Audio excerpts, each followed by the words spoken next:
Last summer, thousands of migrants from Haiti began arriving at the San Ysidro port of entry, which separates San Diego from Tijuana, Mexico. They were expecting to be let into the United States. That isn't what happened. This video was taken surreptitiously by a Central American asylum seeker in November. It shows private security guards working for Customs and Border Protection at the port of entry in Tijuana. Hola. Buenos días. Pregunta para Asylum. Okay, wait here, okay. Necesitamos un oficial de migración para hablar con él. ¿Un oficial? Oficial de migración. Un momento. Ah, Un momento. Gracias.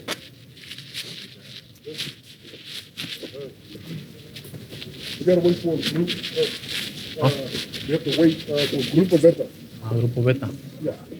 The encounter you just watched is illegal.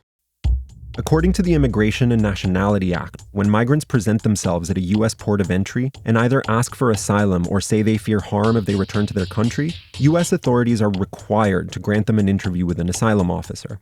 And according to immigration lawyers and advocates, what's captured in that video is not an isolated incident. What we found was horrifying. We had no idea how bad it was. This system amounts to a violation of human and legal rights of asylum seekers. That's Alex Mensing and Ian Philibom, immigration advocates who went to Tijuana last summer to investigate the situation at the San Ysidro port of entry. They found that U.S. Customs and Border Protection had come up with a system to handle the crush of Haitian migrants. When someone, Haitian or otherwise, showed up at the border without papers, they were told to go speak to Grupos Beta, a unit of Mexican immigration, who would give them a ticket to wait in line. This happened regardless of whether they requested asylum. For those who got the tickets, who were mostly the Haitians, the wait could be as long as 3 months. Nicole Ramos, a U.S. immigration attorney based in Tijuana, regularly accompanies her clients to the border to ask for asylum. When we get to the port of entry, we approach a CBP officer. I invariably explain, this person is seeking asylum, they would like to present themselves. Every single time, except for one time in the past year, a CBP officer has always said that a person can't apply for asylum there. The last several times, because they're becoming more and more aggressive in their resistance, I actually have to read sections of the U.S. Federal Code. I've also gone there with kids, and they've tried to turn away kids. In Tijuana, the informal ticket system was designed to deal with Haitians, but it is also being applied to migrants from Central America, who have been fleeing gang violence in record numbers over the last few years.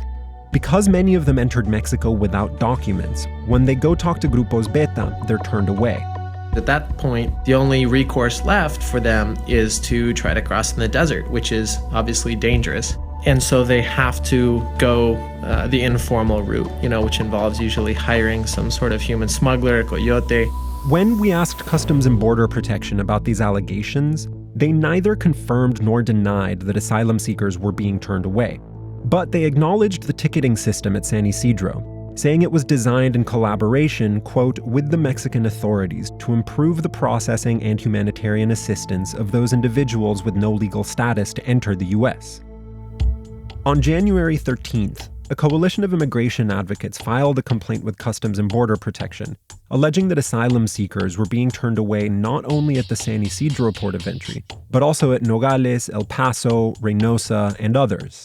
But Philibom and Mensing, who have been tracking these complaints from ports all along the border, say what's happening in Tijuana is different. Specific to Tijuana, you have a systematic collusion between the United States and Mexican governments to set up a system by which the human and legal rights of asylum seekers are being violated on a daily basis en masse.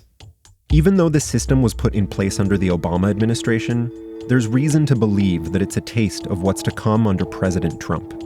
We have been told by immigration officials unofficially that this is a pilot program that they intend to implement at all U.S. ports of entry on the Mexican side.